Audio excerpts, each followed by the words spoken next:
ورحمة الله وبركاته. بسم الله الرحمن الرحيم. مرحبا بكم إخواني الأعزاء مع هذا الفيديو الجديد على قناة الهاوي.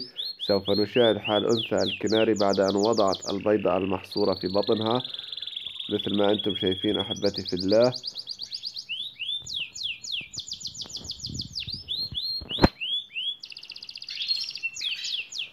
ما شاء الله تبارك الله، اللهم زد وبارك لنا ولكم، والله يرزقنا وإياكم. بعد اليوم الثالث من وضع البيضة الثالثة، بعد صبرت اليوم الرابع والخامس مثل ما تحدثت معكم في الفيديو السابق عن هذه الأنثى. طبعا هذه الأنثى التي تزوجتها مع ذكر حسون، وهي أنثى بكرية أيضا. عندما وجدت الأنثى واقف على المجثم علمت جيدا وعرفت أن الأنثى الآن أصبحت بصحة جيدة ما دام الأنثى استطاعت الوقوف على المجثم. في فيديو سابق كانت لا تستطيع التحرك وكانت نائمة في قاع القفص مثل ما انتم شايفين. أصبح تنفسها شبه طبيعي، أما في السابق كان تنفسها سريع وكانت على وشك أن تموت مثل ما انتم شايفين. هي تهرب مني، لكن حتى الآن الأنثى لم تضع البيض، لكن بعد عدة دقائق إن شاء الله سوف نلاحظ أن الأنثى. لا تنسوا إخواني الكرام الاشتراك بالقناة وتفعيل جرس إشعارات القناة حتى يصل إليكم كل ما هو جديد.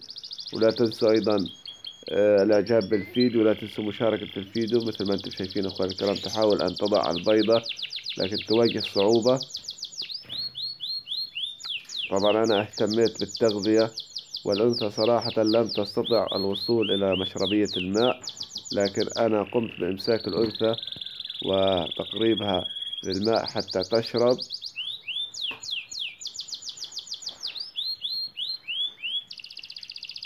لأن لو بقت لمدة يومين من دون ماء سوف تموت.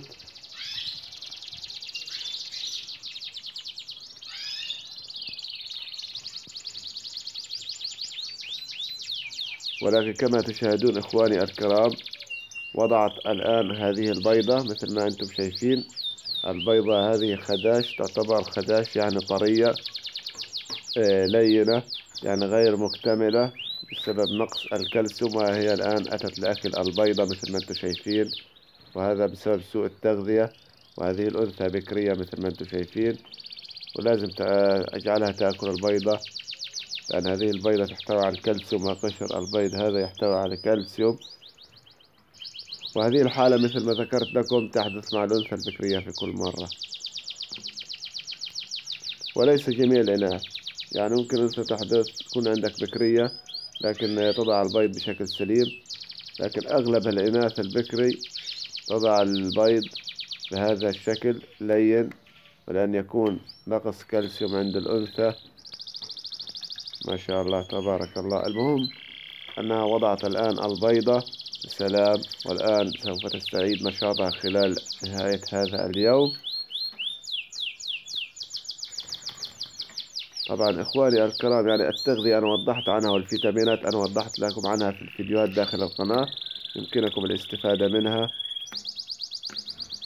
والاهتمام بتغذية الطيور الخاصة بكم وخاصة للإناث. وهناك أيضا تغذية خاصة للذكور للتهييج للحسون وللكناري أيضا. وهذا الفيديو أنا حببت أن أكمله لكم لأن الكثير منكم طلب مني تكملة الفيديو السابق. طبعا إخواني الكرام يعني أنتم بالنسبة لحجر السيبيا أو حجر أو عظام سمكة الحبار، هذا عظام سمكة الحبار.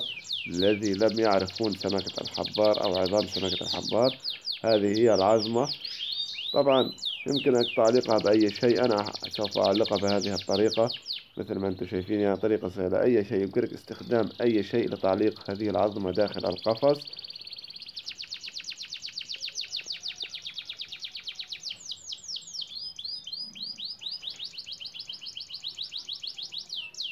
لأن هذه العظمة يا أخوان تزيد من نسبة الكالسيوم عند الأنثى، وتمنع من حدوث وضع بيض لين أو بدون قشرة، يعني وضع بيض بدون قشرة مثل ما شاهدتم قبل قليل. الأنثى تضع البيض وتأكله لأنه لا يوجد به قشرة. إضافة إلى ذلك نقدم البيض المسلوق بقشره، يعني يجب تقديم أيضا البيض المسلوق بقشره.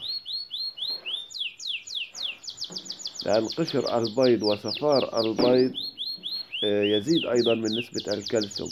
وهذه الأطعمة نقدمها للأنثى من يوم أن تبدأ الأنثى بصنع عشها حتى نهاية وضع آخر بيضة، حتى لا تتعب الأنثى، لأن هذه الأطعمة مفيدة جدا لهذه الأنثى وقت التعشيش ووقت وضع البيض.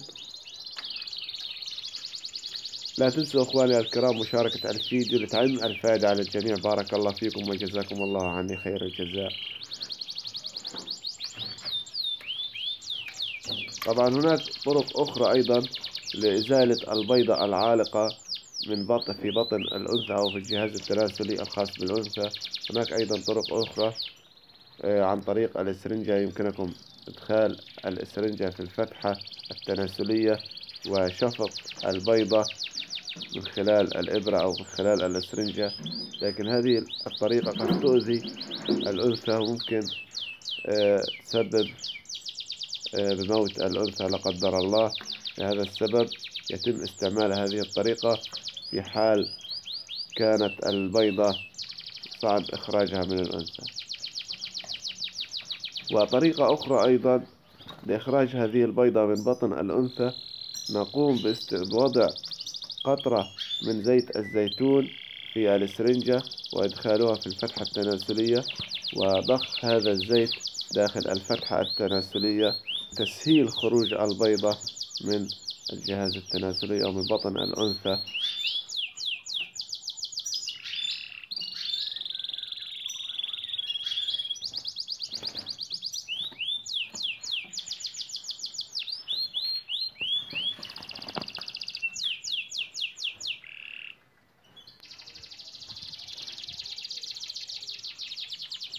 ومثل ما أنتم شايفين الأنثى الآن بدأت تأكل في عظام سمكة الحبار مثل ما أنتم شايفين.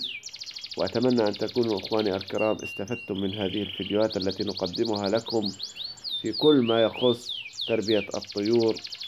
وإذا كنتم تواجهون مشاكل أخرى أو كان لديكم سؤال أو استفسار فيما يخص طائر الكناري، يمكنكم وضعه في تعليق أسفل الفيديو، وإن شاء الله سوف يتم الرد عليكم في أسرع وقت ممكن. ولا تبخلوا علينا بتعليقاتكم المفيدة. بارك الله فيكم وجزاكم الله عني خير الجزاء، والله الموفق لنا ولكم جميعا. ولا تنسونا من صالح دعائكم. دمتم في حفظ الله تعالى ورعايته، وشكرا لكم لحسن متابعتكم، والسلام عليكم ورحمة الله وبركاته.